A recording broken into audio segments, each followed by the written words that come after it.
মোষের মাংস হালাল না হারাম? কথা বলে না? হালাল। এই আমিনিয়া মাদ্রাসা বুখারী পড়ানেওয়ালা, মিশকাত পড়ানেওয়ালা, জালালাইন পড়ানেওয়ালা যতগুলো মোল্লার মুফতি আছে, আমি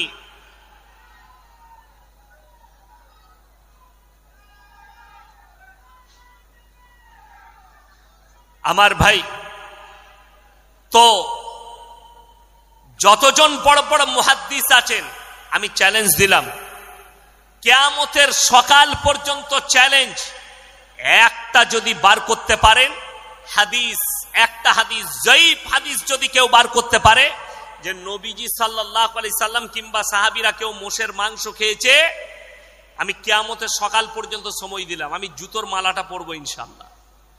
নাই, যদি হাদিসে না থাকে তার মানে কি হারাম? না, ওটা হারাম নয়। তার মানে হচ্ছে যেটা হাদিসে নাই, কোরআনে আছে, এটা আলেমদের ইজমা, ওলামাদের ইজমা। এই ইজমাটা হচ্ছে কি, যে গরুর আকৃতির যতগুলো প্রাণী আছে তোমাদের জন্য হালাল করা হয়েছে, অর্থাৎ মোষের আকৃতি, মোষের আচরণ সব কিছু গরুর মতো, গরুর মতো নয়, ওই জন্য আল্লাহ হালাল করেছেন। এইটা হচ্ছে ইজমা। আর মোষ হালাল হলো, কিন্তু একটা হাদিস কেউ দেখাতে পারবে না, কোন মৌলবি বাপের বেটা দেখাতে পারবে না, কিয়ামতের সকাল পর্যন্ত দেখাতে পারবে না। নবীজি সাল্লাল্লাহু আলাইহি সাল্লাম কিংবা ওনার সাহাবীরা কেউ কোনদিন মোষের মাংস খেয়েছে, একটা হাদিস আছে, একটা হাদিস, একটা জয়ীফ হাদিসও নেই। আমার বন্ধুগণ, আমার ভাই, মদ হারাম, এটাকে অ্যাকসেপ্ট করলেন। 5 ওয়াক্ত নামাজ পড়া ফরজ না ফরজ নয়? জোরে বলুন, ফরজ। আমি চ্যালেঞ্জ ছুড়ে বললাম, গোটা বসিরহাট থানায় 100টার মধ্যে 80টা বেনামাজি আছে। ঠিক বললাম না ভুল বললাম? নামাজ পড়ে না। কেন? কিন্তু রমজান মাস আলাদা। রমজান মাসে আমাদের ছেলেরা ওলি হয়ে যায়, ওলি হয় না? যুবকরা বলছে রমজান মাসে দাড়ি রেখেছে, দাড়ি মানে পহেলা রমজান থেকে আর দাড়ি কাটবে না। 20টা রমজান হয়েছে, দাড়িগুলো বড় বড় হয়ে গেছে। তো পাড়ার লোক বলছে দাড়ি কাটবি নি? না না, দাড়ি কাটবো না। কিন্তু যেদিনে চাঁদ উঠবে আমাদের দেশে দেখবেন, চাঁদ রাত থেকে ঈদের দিন সকাল পর্যন্ত সারা রাত সেলুন খোলা থাকে। ঠিক বললাম না ভুল বললাম? কেন? সেই দিনে মালগুলোকে চেঁচে নামাবে, চাঁদ উঠে গেছে, শ্বশুর বাড়ি যাবে। আচ্ছা বলুন, রোজার মাসে রাখা সুন্নত আর বাকি টাইমে কাটা সুন্নত? এই যে মেন্টালি, এই যে আপনার ব্রেনে এটা আঘাত করেছে যে রমজান মাসে দাড়ি কাটতে নেই আর বাকি টাইমে দাড়ি কেটে দাও, এই গুনাহটারই আপনি হিসেব দিতে পারবেন না।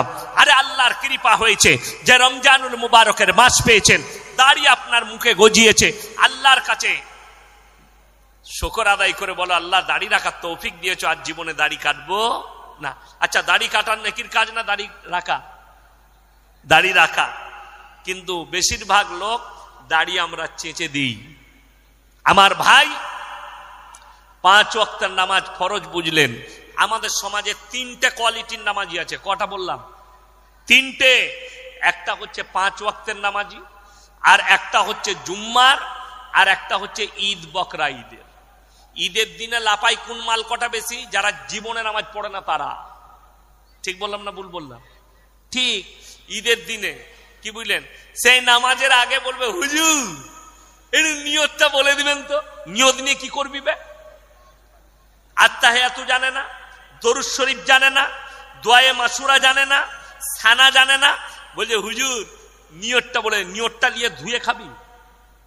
আমি 15-20টা গ্রাম আমার পেছনে ঈদের নামাজ পড়ে, তো আমি এরপর নামাজে দাঁড়াবো। একজন এসে বলছে হুজুর নিয়তটা বলবেন তো। আমরা আত্তাহিয়াতু জানিস? না। দরুদ শরীফ? সানা? না, কিছু জানি না হুজুর। আমি তুই গিয়ে খালি এমনি মাথা টোক, তোর এমনি হবে না। নিয়ত নিয়ে কি করবি? এই লোক নিয়ত নিয়ে কি করবে আমাকে বুঝান।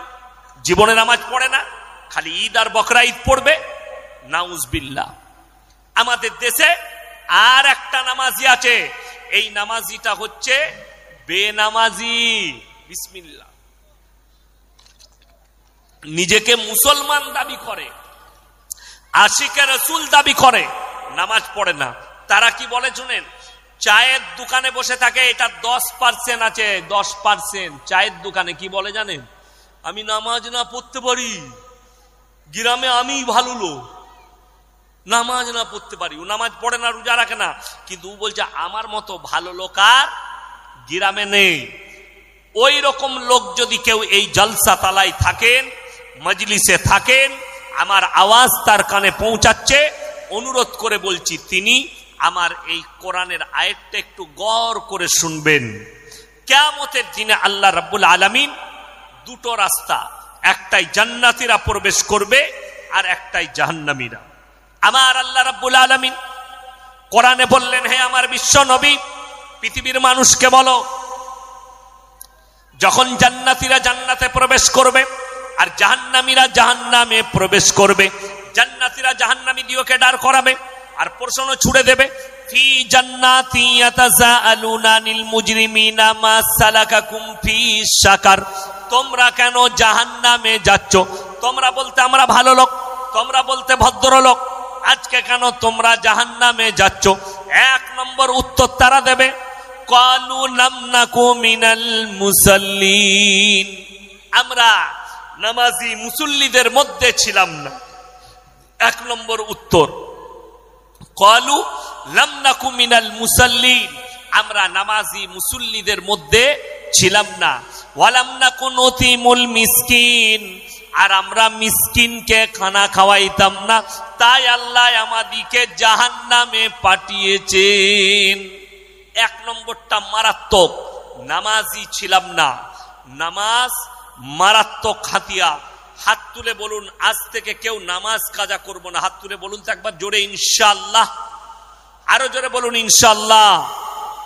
নামাজ জীবনে কাজা করবেন না, যত কষ্টই হোক নামাজটা আদায় করুন। আমি কত কিলোমিটার এলাম জানেন? 220 কিলোমিটার রাস্তা। আমার বাড়ি থেকে 2:30টায় বেরিয়েছি, এখানে ঢুকেছি 7:30টায়। আমি খুশি হয়েছি কোথায় জানেন? এসে আমি এশা ধরতে পেরেছি, তারাবি পড়তে পেরেছি। আমি আল্লাহর শুকর আদায় করলাম যে আল্লাহ, জ্যামে পড়িনি, জ্যামে পড়লে হয়তো নামাজটা কাজা হয়ে যেত, তারাবিটা ছেড়ে যেত। খুশি হয়েছি। আর বড় কষ্ট লাগে, আপনি সুযোগ খুঁজেন যে কি করে নামাজটা ছেড়ে দিতে পারি, আপনি ফন্দি খুঁজছেন কি করে নামাজ ছেড়ে দিতে পারি, অথচ কোরআনে আছে ইন্না সলাতা তানহা আনিল ফাহশাই ওয়াল মুনকার, নিশ্চয় নামাজ এমন একটা ইবাদত, মানুষ যখন নামাজ পড়তে লাগে তাকে অশ্লীল কাজ থেকে সরিয়ে ভালো কাজের দিকে নিয়ে আসে। জোরে বলুন সুবহানাল্লাহ। আপনি নামাজ ছাড়বেন না, নামাজ কম্পালসারি। যদি বলেন কেন, শুনেলেন, কিন্তু নামাজ পড়বেন, পাইকিরি নামাজ পড়বেন না। আজকে আমি তারাবি পড়ে খুব খুশি হলাম। যাই হোক, কে তারাবি পড়ালেন জানি না, আপনার ভাইপো মাদ্রাসা মুদারিস খুব সুন্দর তারাবি পড়িয়েছেন। তারাবি এরকম হতে হবে, তারাবি এরকম হতে হবে। আর অনেক জায়গায় তারাবি হচ্ছে, ও ফেরেশতারাও খুঁজে পারে না মাল পড়ছে কোথায়। হ্যাঁ, অনেক দূরের কথা।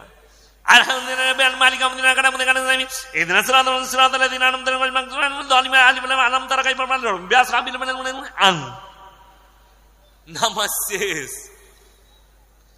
আর এরকম কিছু মুসল্লিও আছে, স্পিরিটে যদি পড়ি দেয়, দারুণ হাফে জেনেছিস, রাজধানী এক্সপ্রেস ফাটিয়ে দিলে একদম, তুই কি বুঝলি? বলে বুঝি নাই কিচ্ছু। কিন্তু কোরআনে কি আছে জানেন? কাদ আফলাহাল মুমিনুন, হে আমার নবী, প্রকৃত মুমিন কারা? আল্লাযীনা হুম ফি সলাতিহিম খাশিউন, হে নবী বলে দাও, মুমিনদের 1 নম্বর চরিত্র, তারা যখন নামাজ পড়বে খুশু খুজুর সঙ্গে নামাজ আদায় করবে, ধীর স্থিরতার সঙ্গে তারা নামাজ আদায় করবে। এটা মুমিনদের 1 নম্বর আখলাক, 1 নম্বর চরিত্র, তারা ধীর স্থিরতার সঙ্গে নামাজ আদায় করবে। আমি যখন গুজরাটে পড়াশোনা করতাম, কাপলেতায় তারাবি শোনাতাম, 1 পারা পড়তে প্রায় 2.5 ঘন্টা লেগে যেত। আলহামদুলিল্লাহি রাব্বিল আলামিন আর রহমানির রহিম মালিকি ইয়াউমিদ্দিন ইয়্যাকা না'বুদু ওয়া ইয়্যাকা নাস্তাঈন ইহদিনাস সিরাতাল মুস্তাকিম সিরাতাল লাযীনা আন'আমতা আলাইহিম গায়রিল মাগযুবি আলাইহিম ওয়ালাদ-দাল্লিন। বুঝতে পারলেন না? সূরা ফাতিহা পড়লাম, আল্লাহু আকবার, আলহামদুলিল্লাহ মালিক ইয়াউমিদ্দিন ইহদিনাস সিরাতাল লাযীনা আন'আমতা আলাইহিম। ফেরেশতাও খুঁজে পাবে না কোথায় পড়ছে, আপনারা অনেক দূরের কথা। আচ্ছা, হাদিসে আছে কেউ যদি কোরআন পড়ে এক একটা হুরুফে কটা করে নেকি পাবে বাবা? 10টা। জোরে বলুন না সুবহানাল্লাহ। যে শুনবে সে কটা পাবে? 10টা। তাহলে আপনি যদি বুঝতে না পারেন ঘোড়ার ডিম পাবেন? কথাটা বুঝতে পারেন? আপনি বুঝতেই পারলেন না যে হাফেজ সাহেব কি পড়লো, তাহলে আপনি কি পাবেন? ঘোড়ার ডিম পাবেন। ওই জন্যে ধীর স্থিরতার সঙ্গে নামাজ পাইকিরি পড়বেন না। আমাদের দেশের লোক আছে, ঠিক একামত শুরু হবে, আল্লাহু আকবার আল্লাহু আকবার আল্লাহু আকবার আশহাদু আল্লা ইলাহা ইল্লাল্লাহ, তখনই ছুটবে দোকান বন্ধ করে আর মনে পড়ছে না ক্যাশ বাস্কতে চাবি লাগাইছি না লাগাইনি। নামাজ আর ক্যাশ বাস্ক একসাথে, তো কত সুন্দর নামাজ হবে, নামাজটা আর ভালো হবে। ও যতক্ষণ নামাজ পড়বে খালি মনে মনে করবে সালা টাকাটা কেউ চুরি করলিবে না তো, কোনটায় আছে 20,000, এইদিকে তলায় ভরে এলাম 10,000, ওইদিকে খুচরো গুলো আছে। এটা নামাজে চলবে, নামাজ ভালো হবে। নাউজুবিল্লাহ। আর অথচ রাসূল সাল্লাল্লাহু আলাইহি সাল্লামের হাদিস, ফাইন্নাহু ইয়ারাক, হে আমার সাহাবীরা শোনো, যখন তোমরা নামাজে দাঁড়াবে মনে মনে ভাববে ফাইন্নাহু ইয়ারাক, আমি আল্লাহকে দেখতে পাই বা না পাই, আমার আল্লাহ আমাকে অবশ্যই দেখছেন। ফাইন্নাহু ইয়ারাক। তোমরা নামাজে দাঁড়ালে মনে মনে ভাবো আমি আল্লাহকে দেখতে পাই বা না পাই, আমার আল্লাহ আমাকে দেখছেন। এটা হচ্ছে রাসূল আকরাম সাল্লাল্লাহু আলাইহি সাল্লামের কথা। আমার ভাই, আমার বন্ধুগণ, নামাজ রাসূল বললেন হাজত মিটিয়ে নাও, দুনিয়া হাজত সেরে তারপরে নামাজে এসে দাঁড়াও। হাজত থেকে সেরে নয়, হাজত থেকে বেরিয়ে নয়, আগে হাজত সেরে নাও। এই আপনি ধরলেন এশার নামাজ পড়তে যাবেন কিংবা আসরের নামাজ পড়বেন, আপনাকে একটু দেখলেন পায়খানা লেগেছে, তো আপনি দেখলেন হালকা লেগেছে, আগে করিলি তারপরে যা হবে হবে, দিয়ে ঢুকেছেন আপনি নামাজে দাঁড়িয়ে গেছেন, ইমাম সাহেব লম্বা সূরা ধরেছে, 4 রাকাতে দাঁড়িয়ে ও খালি এরকম করছে, নামাজটা কত সুন্দর হবে? পায়খানার নামাজ একসাথে। কথাটা বুঝতে পারেননি? রাসূল নিষেধ করলেন না, আগে হাজত সেরে নাও, আগে পায়খানাটা করে নাও, ক্লিয়ার হয়ে যাও, তোমার পেট ক্লিয়ার, নামাজে মনোযোগ আসবে, নামাজ ধীর স্থিরতার সঙ্গে হবে, কোনো তাড়াহুড়ো নেই। এটা মুমিনদের মারাত্মক আখলাক। আপনাকে এটা ভাবতে হবে যে আপনার কোন রকমের কোন ব্রেন যেন নামাজ থেকে বেরিয়ে না যায়। চলুন এরপরে আরো একটু আগে নিয়ে যাই। হ্যাঁ, একটু যেন আপনার ব্যাকগ্রাউন্ড না যায়, ব্রেনটা নামাজের দিকে মনোযোগ থাকবে। বিসমিল্লাহ। আমার ভাই, এরপরে ইমানদারির সঙ্গে বলুন, রমজান মাসে 30টা রোজা ফরজ না ফরজ নয়? ফরজ। সবাই রাখবো, রেখেছি, সকলে জোরে বলুন ইনশাআল্লাহ। হ্যাঁ, কেউ যদি বিনা কারণ, কোনো কারণ নাই, ইচ্ছাকৃতভাবে একটা রোজা ছেড়ে দেয়, সারা জিন্দগি রোজা রাখলে রোজার মাসুল দিতে পারবে না।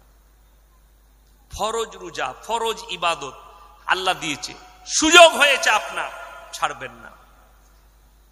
আপনি নামাজ পড়তে পারছেন, আপনি রোজা রেখেছেন, আপনি মাথায় টুপি লাগিয়েছেন, মুখে দাড়ি রাখতে পেরেছেন, নিজেকে মুসলমান বলছেন, নামাজি হচ্ছেন, জানবেন আপনি মনে মনে শুকর আদায় করবেন, আল্লাহ তুমি আমার দ্বারা ইবাদত করিয়ে নিচ্ছ, বলুন আমিন। এরা আল্লাহ শুকর আদায় করবেন, আল্লাহ করিয়ে নিচ্ছেন। তার হলে পৃথিবীতে কত মানুষ আছে, কত মুসলমান আছে যারা রাস্তাঘাটে রোজা রাখেনি বসে আছে, ঠিক কিনা কথা বলেন? নামাজ পড়ে না, চায়ের দোকানে আড্ডা মারছে, আছে না নেই? এরকম হাজারো আছে। মাথায় রাখবেন, কিয়ামত কাছে আপনার, কিয়ামত দূরে নেই, কিয়ামত করিবান আপনার কাছে। রাসূল আকরাম সাল্লাল্লাহু আলাইহি সাল্লাম বলেছেন, কিয়ামতের আলামত গুলো, আলামতের মধ্যে মারাত্মক আলামত শুনেলেন।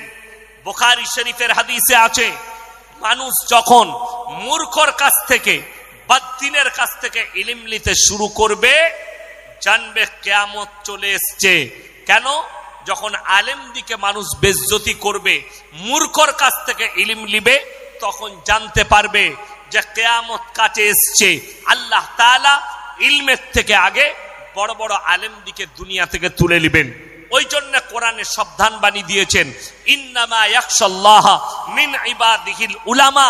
আমার নবী আর পয়গম্বরের পরে সব থেকে বেশি রীতিমতো যদি আমাকে কেউ ভয় করে, তারা হচ্ছে উলামা সম্প্রদায়, আলেমরা আমাকে সব থেকে বেশি ভয় করে।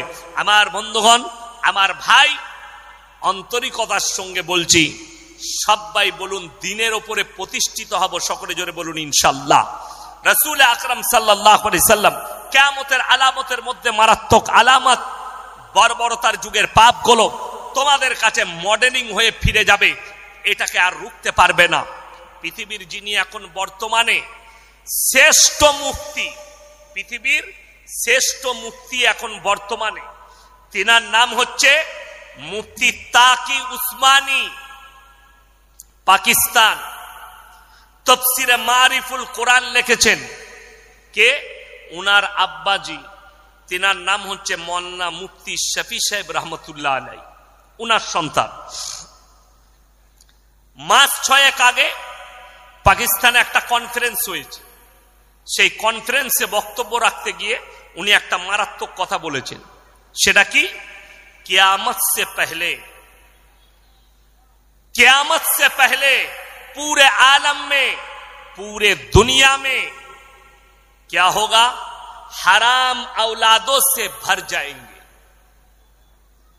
হারাম আওলাদের দ্বারা ভর্তি হয়ে যাবে, যেটাকে আপনি রুখতে পারবেন না, আপনার দ্বারা রুকার ক্ষমতা থাকবে না। কাদের দ্বারা?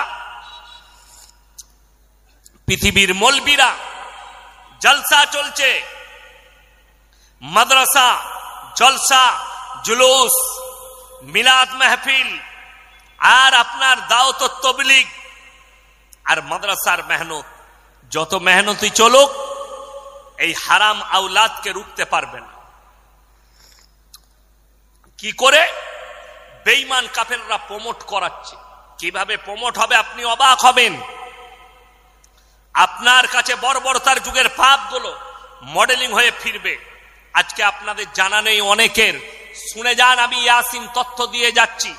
ভারতবর্ষের সুপ্রিম কোর্ট রায় দিয়ে দিয়েছে, ভারতের সমকামী লীগের, এই জেলাটা উত্তর 24 পরগনা, তো থানার নাম হচ্ছে বনগা থানা, আছে না নাই? বনগা থানা। ওই বনগা থানার 2 জন হিন্দু পরিবারের মেয়ে, তারা কোনো এক মন্দিরে গিয়ে বিবাহ করেছে। সমকামী মানে হচ্ছে ছেলেই ছেলেই বিয়ে, মেয়েতে মেয়েতে বিয়ে।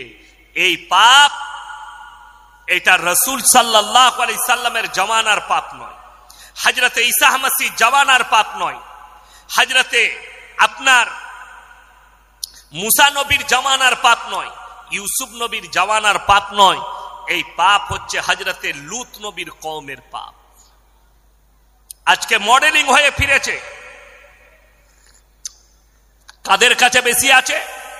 এটা মূর্খদের কাছে নেই, চাষিবাসীর কাছে নেই, শিক্ষিতদের মাথা খেয়েছে, শিক্ষিতদের মাথার উপরে চেপে বসেছে। তারা শিক্ষিতদের মাথায় চেপে বলল যে এক কাজ করো, সমকামী একটা মারাত্মক দিক, আর শিক্ষিতদের মাথাটা খেয়ে নিয়ে তারা ছেলেই ছেলেই বিয়ে, মেয়েতে মেয়ে। আচ্ছা, ছেলেই ছেলেই বিয়ে হলে ছেলে হবে? কথা বলে না, বাচ্চা হবে? মেয়েতে মেয়েতে বিয়ে হলে বাচ্চা হবে? হবে না। এদিকে যদি কোনো আইল্যান্ডে ভরা হয়, একটা যে কোনো দেশ পৃথিবীর দিয়ে দাও, আর এই সমস্ত সমকামীকে ওখানে ঠেলে ভরে দাও, 10 বছর পরে এদের অস্তিত্ব মিটে যাবে, যেহেতু এদের কোনো সন্তান থাকবে না। আল্লাহ তাআলা এই পাপের কারণে লূত নবীর কওমকে রুটির মতো পাল্টিয়েছে। এ আমার শিক্ষিত যুবক ভাই, আপনার বাড়িতে যদি ম্যাপ থাকে, আপনার বাড়িতে যদি পৃথিবীর ম্যাপ থাকে, ম্যাপ বার করে দেখুন, সেখানে একটা সাগরের নাম দেয়া আছে মরা সাগর, যেখানে একটা পোকামাকড় কীট পতঙ্গ জন্মায় না, যে সাগরটার নাম বৈজ্ঞানিকরা রেখেছে মরা সাগর। সেই সাগরের ওপরে আল্লাহ রাব্বুল আলামিন হযরতে লূত নবীর কওমকে রুটির মতো পাল্টিয়েছে। আমার বন্ধুগণ, আমার ভাই, দুটো নবীর বিবি জাহান্নামে যাবে, আল্লাহ তাআলা কোরআনের লাকির টেনে দিয়েছে। যদি কোনো সন্তান, কোনো মেয়ে, কোনো পুরুষ সে যদি মনে করে আমার বাপ হাজি, আমার 14 পুরুষ হাজি আছে, ইয়াসিন হুজুরকে ভালোবাসি, আমি যদি পাপের সাগরে ডুবে থাকি, এই হুজুররাই আমাদেরকে জান্নাতে নিয়ে যাবে। আমার বন্ধুগণ, আমার ভাই, কান খুলে শুনেলেন, আপনি সমকামিতে লিপ্ত হবেন। আর যদি মনে হয় যে আমি সমকামিতে লিপ্ত, আমার বাপ তাহাজ্জুদ গুজার, আমার মা তাহাজ্জুদ গুজার, আমার পরিবার তাহাজ্জুদ গুজার, এরা আমাদেরকে জান্নাতে নিয়ে যাবে, আমি অনুরোধ করে বলে যাচ্ছি, শুনে নাও, তোমার বাপ তো দূরের কথা, ইয়াসিন হুজুর তো দূরের কথা, 14 পুরুষ তো দূরের কথা, একবার কোরআনের দিকে নজর দাও। কোরআন শোনাচ্ছি আপনাদিকে, আপনার চোখ দিয়ে পানি আসবে। দারাবাল্লাহু মাতালাল লিল্লাযীনা কাফারু ইমরাআতা নূহিন ওয়া ইমরাআতা লূত কানাতা তাহতা আবদাইনি মিন ইবাদিনা সালিহাইনি ফাকানাতাহুমা ফালাম ইউগনিয়ানহুমা মিনাল্লাহি শাইয়্যা ওয়া কিলা আদখুলান নারা মা'আদ দাখিলিন। হে আমার নবী, বলে দাও, দুজন উলুল আযম নবী, হাবিব পয়গম্বর নূহ নবী আর লূত নবী, দুজনের বিবিকে জাহান্নামে দেব, তারা নবী হওয়ার পরেও আটকাতে পারবে না। কোরআনে আল্লাহ লাকির টেনে দিয়েছেন দুজন নবীর বিবি, তার মধ্যে একজন হচ্ছে নূহ নবী আর একজন হচ্ছে লূত নবী। এদের অপরাধটা কি? এদের মারাত্মক 3টে অপরাধ। নাম্বার 1, আল্লাহকে অবিশ্বাস করা, এটা সব থেকে বড়, ঈমান চলে গেল। নাম্বার 2, তার পয়গম্বরকে অবিশ্বাস করা। নাম্বার 3, স্বামীর অবাধ্যতা করা, স্বামীর অবাধ্যতা করা। ওই জন্যে খুব ভালো করে বুঝবেন একটা কথা, আপনি মনে মনে ভাববেন, আপনি পাপে যদি সাগরে ডুবে থাকেন, আপনি কোনো হুজুরের দ্বারা, কোনো মৌলবীর দ্বারা জান্নাতে যাবেন না। হ্যাঁ, আপনি ভালো কাজ করবেন, আমি দোয়া করব, আল্লাহ চাচা যান ভালো লোক ছিল, আল্লাহ জান্নাতে দাও। কথাটা বুঝতে পারেননি? আল্লাহ অমুক চাচা ভালো মানুষ, আল্লাহ তুমি তাকে জান্নাতবাসী করো, আল্লাহকে বলতে পাবো। কিন্তু সারা জিন্দেগি মদের ভাটিতে জীবন কাটিয়েছে, তার লেগে কি দোয়া করব তুমি শিখিয়ে দাও। কথাটা বুঝতে পারেননি আমার? সারা জীবনটা মদের ভাটিতে কাটিয়েছে, গাঁজার ভাটিতে কাটিয়েছে, জীবনে আল্লাহ আল্লাহ রসুলের নাম লাইনি, তার জন্য দোয়াটা কেমন করে করব, কেউ যদি থাকেন আমাকে শিখিয়ে দেন।